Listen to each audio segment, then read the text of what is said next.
On behalf of the Professional Baseball Strength and Conditioning Coaches Society, I'd like to welcome you to the PBSCCS Podcast. I'm your host, Chris Messina.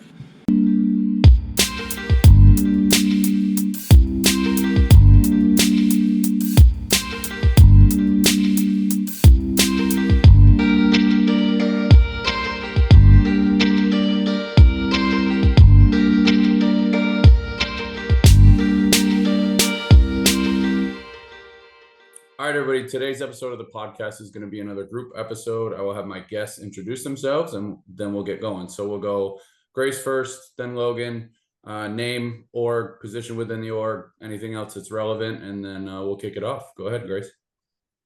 My name is Grace Cullen. I'm with the Tampa Bay Rays. I am at their high A affiliate in Bowling Green. This past year was my first year with the Rays. I have been in pro ball. This is going to be my fifth season now. Strength and conditioning coach. Yeah. And Logan Jones, Chicago White Sox. This is season 9 in professional baseball. Spent 5 seasons with the Arizona Diamondbacks prior. Chris, thanks for having us on. I appreciate it, man. So Logan, we kind of did a similar episode to this last year. So I'm curious to see if anything has changed over the last year, but the theme today is going to be spring training. At the time of recording this, I think you guys are probably both just getting into the swing of things. Logan in Arizona and then Grace out in Florida. So let's kind of kick it off just like a day in the life, what that looks like in spring training, and then we'll just kind of go from there. So we'll go same thing. Grace, kick us off, and then Logan, hop in whenever you feel you need to. For sure. Yeah. I'll kind of talk about what it's looking like right now with the big leagues in there. This is the first year that we're kind of having guys come in a little earlier, more like an early extended spring training, which I think is kind of better for them just in general to get, settled into things. But I would say for the most part, the big league is in there from big league staffs in there from probably like 7 to like 1 are in the gym or moving around. So we don't get in usually around like 11:30, and then we'll get in, have a meeting, we'll set up, talk about what the day looks like. And we probably have guys that are coming up around like 12, I would say, or 12:30, and then they'll come in, do their movement prep, mostly go outside, they'll stretch, throw, condition, come back in and lift. If it's a bullpen, they'll, lift and condition after their pen. For position players, it's kind of sporadic based on the group. It's divided right now between catchers, infielders, and outfielders. So you kind of just are where you need to be. And that's what you talk about at the beginning of the day. And then obviously after the day, that's when the staff will either, lift or talk about how the day went. But right now it's pretty chill before it gets into, the really hectic with the games and whatnot, but it's not too bad right now. Yeah, no, she hit it. I think I'll add a couple of things. I think one thing that's important to note, I think, is upon arrival, right, on the major league or minor league side, doesn't matter. Most organizations have some form of intake, right? Like that might be some form of a physical process or an assessment in the training room, in the weight room, to kind of just basically do what it sounds like, right? Screen people for things medically that may have happened over the course of the past year. But really, it's just for us to kind of get a more up-to-date and accurate assessment of maybe where they're coming in off of their off-season programs, whether they trained with us or elsewhere in the private space. It's really just nice to go face-to-face again here at our facility. We have a couple of different weight rooms and a couple of different training rooms, and we kind of do a good job logistically of trying to funnel everyone through and place things accordingly. So physical days and assessment days can be physical and assessment days. And then we can kind of like, get the information that we're looking to get, chop it up, figure out what adjustments we need to make from a programmatic standpoint or from a medical standpoint, an arm care standpoint, et cetera. And then we can kind of action those things across disciplines, both medical and performance. So logistically, Grace did a good job of kind of giving a rundown of like what the day-to-day may look like. But I think it does start with just, updating ourselves on what the most relevant things are for each individual and thus being a little more specific and accurate with what it is that we're going to be asking them to do as we build up workload, both in the weight room, importantly, running volumes, and then and the skill work as we kind of like, build out our baseball work over the course of camp and get ready for the season. So obviously there's a lot of things going on, and days are starting to get long already, which is fine. And our player group has actually done a really nice job of showing up very well prepared and equipped to take on what's coming. So that's what I got. Can we go into what you guys do in your assessments? I mean, as much depth as you're willing to give. Are you setting specific days? Grace, you mentioned like you're kind of in an early camp situation. Like, are you waiving guys coming in on the minor league side? Is there just one big assessment? Is it like, hey, a guy showed up on Tuesday, let's get him Tuesday versus Thursday? Like, logistically, what does that look like? And then if you're willing to kind of give an inside look into maybe some of the tests and assessments you're actually doing, whatever you're comfortable with sharing would be awesome. Yeah, I think as far as when they come in, it's been kind of hectic. Some of the guys just kind of been showing up. Like we do have like a set date for most guys to show up. So for the most part, it's been pretty consistent. But then you guys have, we have big leaguers coming in kind of when they want to come in. So this past week, we tested on Monday and Wednesday. We had 2 different waves come in. They tested in the morning, but our physicals are actually starting this coming Monday for the guys who are coming like pre-camp. The big minor league camp physicals will start in probably 2 weeks when everyone gets down here right before March starts. And then when they get in, we're pretty big on using as much database research as we can when they come in. So we partner up with Bald and we use a lot of their testing when the guys come in to test, the range of motion, the force output that they're getting outside of the physicals. That's pretty much our go-to to see where the guys are at when they come back.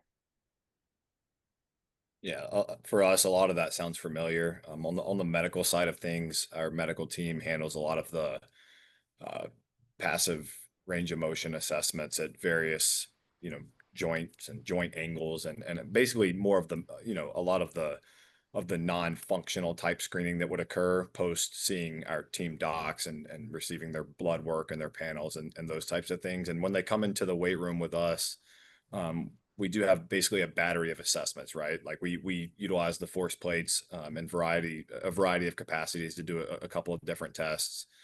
We use a force frame. We use a Nord board.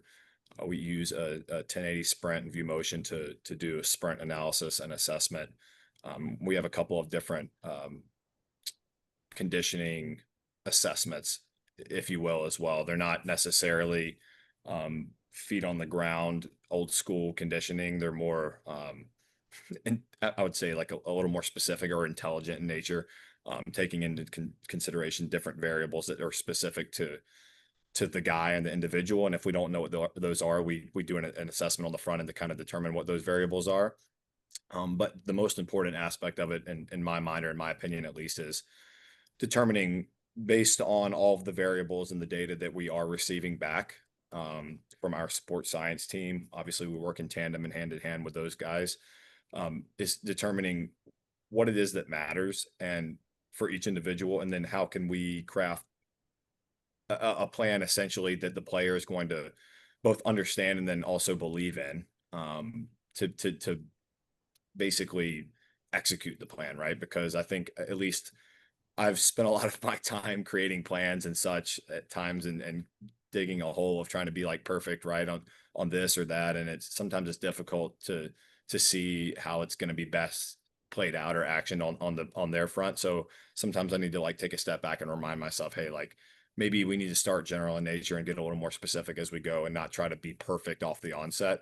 But all of this data and intake on the day-to-day and trying to hit it from all angles, our job is to kind of like digest that information, make some decisions off of that, and then communicate a concise statement or a plan or an opinion to the player on, where we feel like their largest buckets are to fill. But that's always a work in progress. Year over year, we add things, we take things away. It's a constant refinement of that process, and I'm sure it'll be different this time next year as well. Yeah, I'm glad you brought that up because while you guys were talking, I was thinking about what physical day looked like for me over the years. And like when I first got in, the FMS was huge in baseball. And we would have like one station each, and you'd do like leg lower and shoulder. And then the next person would do like squat and inline lunge. And then but you're doing like 200 straight leg raises throughout the day. And it's like, you'd have like 10, 15 guys in line, and then you'd have like a 10-minute break where there's nothing going on, and you get some water and you get a protein bar, and then you get like 20 guys come in and then like 3 guys trickle in. And then as we went on, it was like the FMS became less relevant or important or whatever the word is you want to use. And then all of a sudden it was like force plates. So then you were like the force plate line, and it's like, all right, you're doing counter movement jump with like 90 guys in a row, and you're like explaining the exact same process. And then, the same mistakes are happening. Like, guys, stand on the force plate, don't jump till I say go. Like, okay, now I got to explain it in Spanish. Okay. And so like, I always look back at those physical days. It's like, just, all right, here we go. It's time to go. And I think the point you're making, Logan, is like, sometimes it felt like all of that information could kind of get lost in the mix of just what physical day was. And so I'm glad you're bringing up of like, we need to have a precise plan that actually like gets implemented. Are you guys sitting down with the players individually to kind of go over the plans and like the results you're seeing? Or are you just kind of putting a program together, giving it to them and say, hey, like, based on the conversations we had, we think this is best for you? Yeah, no, that's a good question. It's case dependent, but generally speaking, we, say we have a physical assessment day on a Sunday, right? Maybe there's a 24, 48 hour turnaround on that. We take in this information. We have an internal AMS, and our sports science team does a phenomenal job of kind of basically interpreting this data, right? For us, essentially, like we're in charge of gathering it as they are as well. And then they're interpreting it and making suggestions, as are we. And obviously the longer you do this and the more players you see roll through and the history that you have with them, like, you probably already have a pretty good feel. I think all of us do, from just watching people move in the weight room and perform on the field. We have a pretty good idea of like maybe what it is that they need, what bucket we need to fill.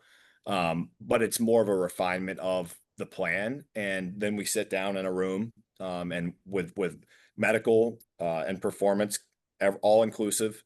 There's a dietitian in there, there's a mental skills coach in there, there's ATs, PTs, sports science, S&C, everyone integrated to basically formulate the best plan for this player over the next, what will be 6 weeks of spring training, essentially. And based on what it is that they need, we'll establish a cadence of any kind of subsequent testing, essentially, right? If a guy has more of a strength focus, or more of a hypertrophy focus, or more of a power output focus, it may kind of like change up what the cadence or what that testing routine might look like. And yes, I think the most important piece of this puzzle is closing the feedback loop with the player. So then the next day, a couple of days after our meeting, once we can make those like adjustments on our end, we'll kind of communicate what it is that we're seeing coming out of the off season in this case, or when we're in season, it'll be coming off of a block of training.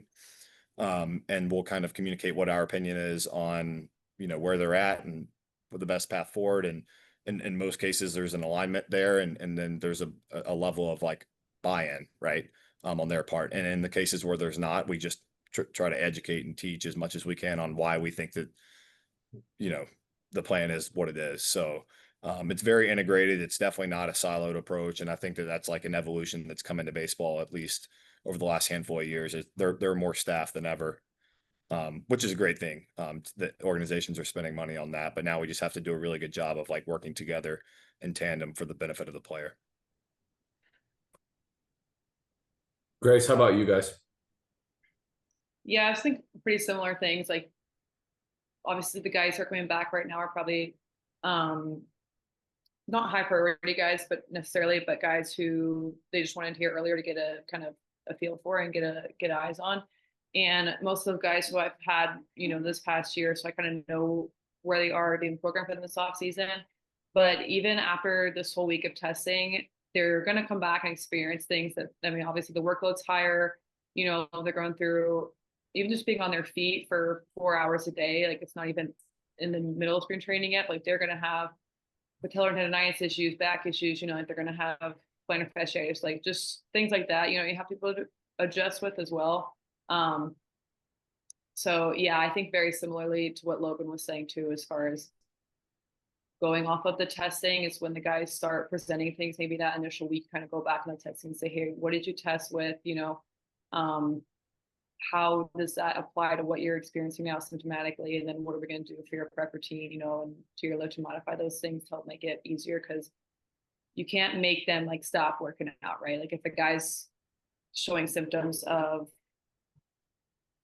what did I say earlier? Like just tendinopathy, like a jumper's knee or something, then you can't make him back off of what he's doing out on the field, right? Like obviously they're to play baseball. It's our job as strength and conditioning professionals to help them prior to going out, make them stay on the field when they're coming back in. So I think it's a lot of communication, like with the ATCs, with performance science and nutrition, like Logan said, but I think like the application piece of it is huge. And then that's where also like the education piece comes in as well.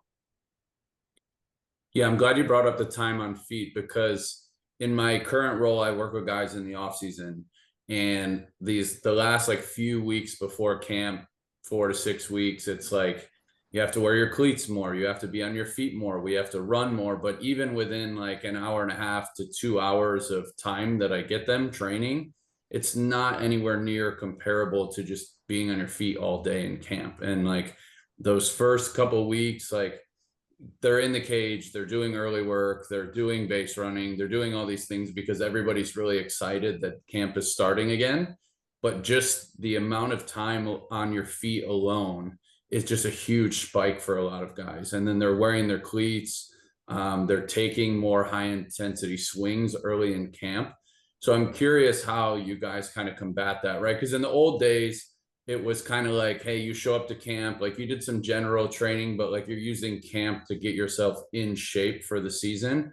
Now I feel like guys do a great job of showing up ready for like high intensity like efforts, whether that be throwing or hitting, live BPs, whatever it is, but they still have to be on their feet. Like, how are you kind of helping that and like actually putting in some real like application to like, okay, we have to make this modification, that modification. And Grace, to your point, like they still have to play baseball. So like we can't take everything away, but we have to be smart about that. So how are you guys kind of navigating that situation? Grace? Yeah, I think the biggest thing that we've kind of worked on is the running progression. I feel like we do a really good job as a department in making sure that we're not just having guys jump into really high yardage weeks or really high intensities, especially, you don't want anyone having a hamstring injury if they haven't ran all this off season, right? Like obviously we assume that everyone ran, but you just don't really know, especially with how terrible the weather's been this year as well. So yeah, I think that the running progression is huge. That's obviously not like you can't, it's tough, right? Like, I don't know how your guys' complexes are set up. I mean, obviously Exos, like everything's right there with the turf, I would assume. But with us, like if you're on field 3, like you got to walk a lot farther than if you're going to field 1, right? So like, it may not seem like a lot, but like you said, Chris, like with the cleats on, like doing it every day, it can be a lot. So I think that the things we can control with, like you said, like in the weight room, maybe we're doing some more, like isometrics to help with anything, or they're doing more range of motion work and they're doing less weight, even more like a recovery lift instead of like just a crazy strength or power. And then the running progression is probably the other, like the biggest thing. You're not just jumping into, sprinting at max speed, like you're doing more build-ups and striders and tempos right now, and then you're hop on the bike to get some conditioning in like a zone 2 or even intervals, but it's not as aggressive as being in the ground, doing the ground contact. So Yeah, no, I agree with that. I do think on the pitching front, obviously it helps having a little bit of an offset pitcher catcher report. This year was actually a touch earlier because of the WBC as well. So we got pretty much a full week with the pitchers. There obviously was a good deal of hitters here as well, early, but not official. So it did give us an opportunity to put a lot of attention and focus on our pitching group. And I think it's basically what Grace said, right? It's a strategic plan where you're accounting for and documenting not only intensities but yardages covered, and being cognizant of the conversations around what exactly did you do of the period of the off season, so we can avoid for sure soft tissue stuff, but even things like shin splints, right? It happens every year. Guys are wearing spikes for the first time for more than, I don't know, 30 minutes in a row when they're throwing a side in the off season. So, being intelligent about how you're working in low impact options in the weight room, assuming the equipment is readily available. The weather's been great out here, so we've been trying to get guys outside as much as possible, even for some of their aerobic work. But I do think it's important to strategically, especially early in camp, just kind of make those adjustments as needed. to avoid a mess later on. And then for the hitters specifically, obviously with some of the technology that we're using as well, we're able to, be down to the specific, decimal point on yardages covered, intensities run, on the high speed front, on the sprint effort front, change of directions, A cells, D cells, for our hitters and stuff like that. And we've been able to action that better year over year for the last really 4 seasons, really since I've come over to the White Sox. And so I think that information really helps us be pinpoint and specific on what exactly does, we have a catching group here in camp of like essentially 6 to 8 catchers. And we basically have like 3 subgroups within that, right? Which sounds crazy because it's only 6 or 8 players, but the 6 to 8 guys are in drastically different conditions reporting to camp and have done different things on the sprinting front and on the speed work front. So I think that a lot of those like adjustments have needed to be made and have been made, and hopefully will benefit us as we get into gameplay here soon on the big league side, and then on the minor league side as we continue to add to our growing group. With that comes, I think, some stress and some anxiety around more bodies in the building and starting to be evaluated as we start to like see some live action.